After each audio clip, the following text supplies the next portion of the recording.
Hello, my dear students. Welcome back to our YouTube channel, Life Science Classes. This side is Swati ma'am, your biology educator, and today we are going to discuss an important topic of evolution, that is co-evolution. This topic is very important and asked repeatedly in your CBSE board exam. So let's we start the class with coevolution. What is the meaning of coevolution? देखो बेटा, क्या होता है को evolution मतलब साथ में मिलके इवोल्यूशन हो रहा है. ठीक है ना, यही समझ में आ रहा है ना. को इवोल्यूशन से एकदम साथ में मिलके स्पीशीज आप एक साथ रह के एक प्लेस पे रह के साथ में इंटरेक्ट करके और उनके बीच में इवोल्यूशन हो रहा है. ठीक है ना, ओवर द टाइम. अब देखो क्या हो रहा है, जैसे कि बिल्कुल सेम यही है, इसका एग्जैक्ट मीनिंग भी यही है. को इवोल्यूशन क्या है? Co-evolution is the process by which two or more species influence each other evolution over the time. ठीक है ना, इसको ना एक एग्जाम्पल से समझ लेते हैं. जैसे कि एग्जाम्पल है हमारा फ्लावर्स और पोलिनेटर्स की बात करते हैं हम. ठीक है ना, पोलिनेटर सबसे कॉमन पोलिनेटर्स क्या है? Honey bee. सबसे कॉमन पोलिनेटर क्या है? Honey bee. ठीक है ना, तो हनी बी और फ्लावर्स की हम यहाँ पे बात कर रहे हैं. देखो फ्लावर्स के अंदर ओवर द टाइम क्या क्या एडेप्टेशन आई. ठीक है ना, फ्लावर्स की रिक्वायरमेंट क्या है कि उसको पोलिनेशन करवाना है. ठीक है ना, क्रॉस पोलिनेशन करवाना है. क्रॉस पोलिनेशन के लिए उसे कुछ ना कुछ इंसेक्ट्स, कुछ ना कुछ मेथड्स, कुछ ना कुछ एजेंट्स चाहिए जिससे वो पोलिनेशन करवा सके.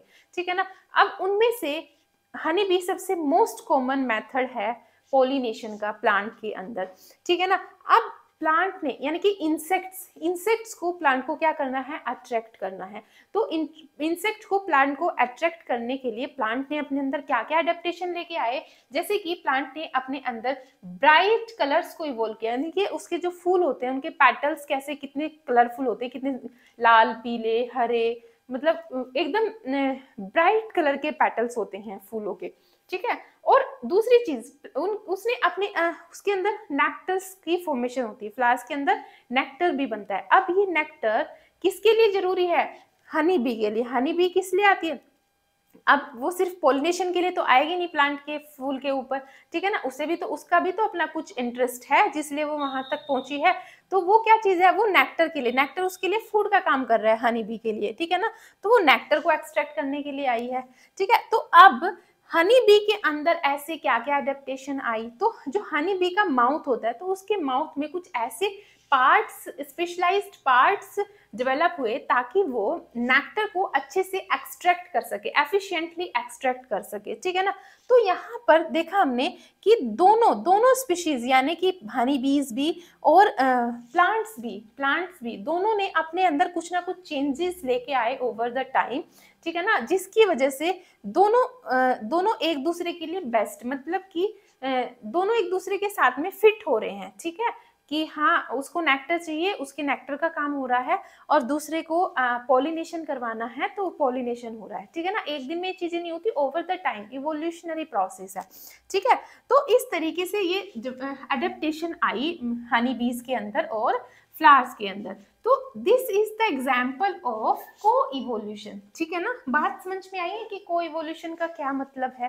अब को इवोल्यूशन सिर्फ, अब यहाँ पे अगर हम देखें तो दोनों को फायदा हो रहा है. इसके लिए भी अच्छा हुआ है और इसके लिए भी अच्छा हुआ है. हनी बी के लिए भी अच्छा हुआ है और प्लांट के लिए भी अच्छा हुआ है. दोनों यहाँ पे बेनिफिटेड हो रहे हैं.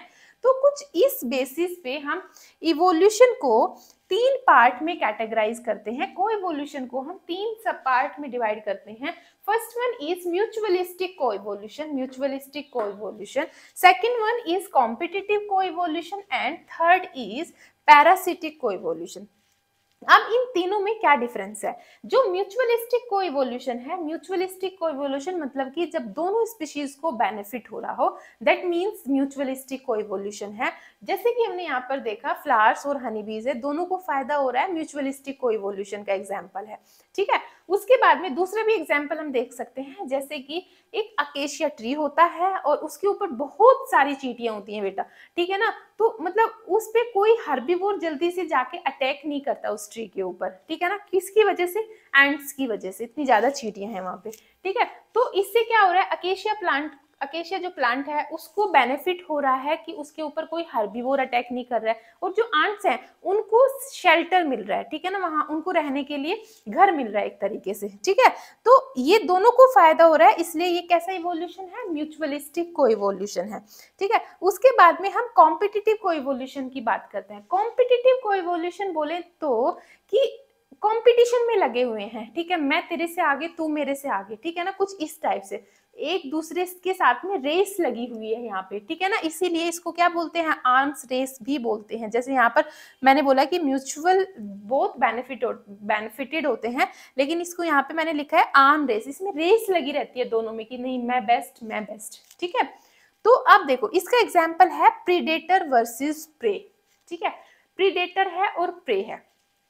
प्रीडेटर का क्या काम रहता है कि मेरे को प्रे को पकड़ना है, ठीक है ना, तो उसके अंदर क्या इवोल्व हुआ, उसके अंदर इवोल्व हुआ कि वो बहुत तेज दौड़ सकता है, ठीक है ना, बहुत तेज दौड़ के वो अटैक कर देगा किसी प्रे के ऊपर, ठीक है ना। वहीं प्रे के अंदर क्या एडेप्टेशन आई इस चीज से, प्रे ने सोचा कि हाँ प्रे को है कि ओवर द टाइम प्रे के अंदर डेवलपमेंट हुए कि मुझे प्रीडेटर से बचना है, ठीक है ना, तो उसने बचने के लिए कुछ ना कुछ एडेप्टेशन आई उसके अंदर, जैसे कि कैमोफ्लेज, मिमिक्री जैसी चीजें होती हैं, ठीक है ना, तो मतलब अपने आप को छिपा लेना, कैमोफ्लेज कर लेना, ठीक है। तो इस टाइप से ये दोनों में ये एक कॉम्पिटिटिव कोइवोल्यूशन का एग्जाम्पल हो गया। उसके अलावा एक दूसरा एग्जाम्पल से और समझते हैं बेटा, जैसे प्लांट्स और हर्बीवोर्स हैं, ठीक है ना। प्लांट्स के अंदर क्या होते हैं ना, प्लांट्स क्या करता है अपने अंदर कुछ टॉक्सिन सिक्रीट करता है, ठीक है ना, कि अगर मेरे ऊपर मुझे कोई हर्बीवोर आता है मेरे ऊपर अटैक करता है तो मैं कुछ टॉक्सिन सिक्रीट कर रहा हूँ जिसकी वजह से शायद वो हर्बीवोर फिर आगे से मेरे ऊपर अटैक नहीं करेगा, ठीक है ना। लेकिन हुआ क्या, जो हर्बीवोर्स है, हर्बीवोर्स के अंदर कुछ ऐसा उनकी सेल्स के अंदर कुछ ऐसा मेटाबॉलिज्म स्टार्ट हो गया जिससे कि वो उन टॉक्सिन्स को डिटॉक्सिफाई कर लेते थे, ठीक है ना। तो इस तरीके से ये क्या हुआ, समझ में आया कि कॉम्पिटिटिव कोइवोल्यूशन क्या है, मतलब एक दूसरे के साथ में नहीं मैं तेरे से बेस्ट कर लूंगा, नहीं मैं तेरे से बेस्ट कर लूंगा, ठीक है ना, इस तरीके से हो गया कॉम्पिटिटिव इवोल्यूशन। अब बात करते हैं पैरासिटिक कोइवोल्यूशन की। पैरासिटिक कोइवोल्यूशन में बेटा जहां एक स्पीशीज को फायदा होता है और एक को नुकसान होता है, ठीक है ना। देखो इसका एग्जाम्पल है होस्ट एंड पैरासाइट। सपोज करो हमें कोई पैरासाइट इन्फेक्ट करता है, ठीक है ना, तो हमें हो जाती है कोई बीमारी, ठीक है, कोई हमारे अंदर कोई डिजीज हो जाती है, ठीक है।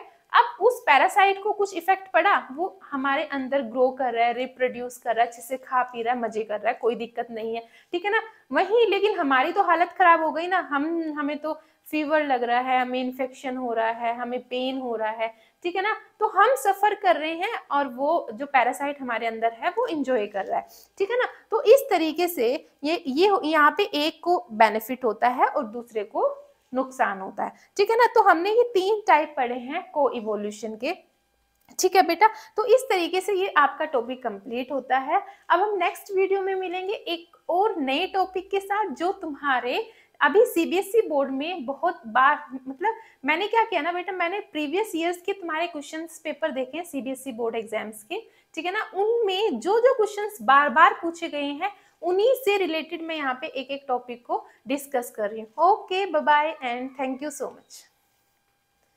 हाँ एक और बात, अगर तुम्हें ये वीडियो मेरी इंफॉर्मेटिव लगी हो, आप लोग मेरे से कनेक्ट कर रहे हो, मेरा जो मैं पढ़ा रही हूँ तुम्हें समझ में आ रहा है, तो please like my video, like and share this video and subscribe my channel. Thank you so much, bye bye.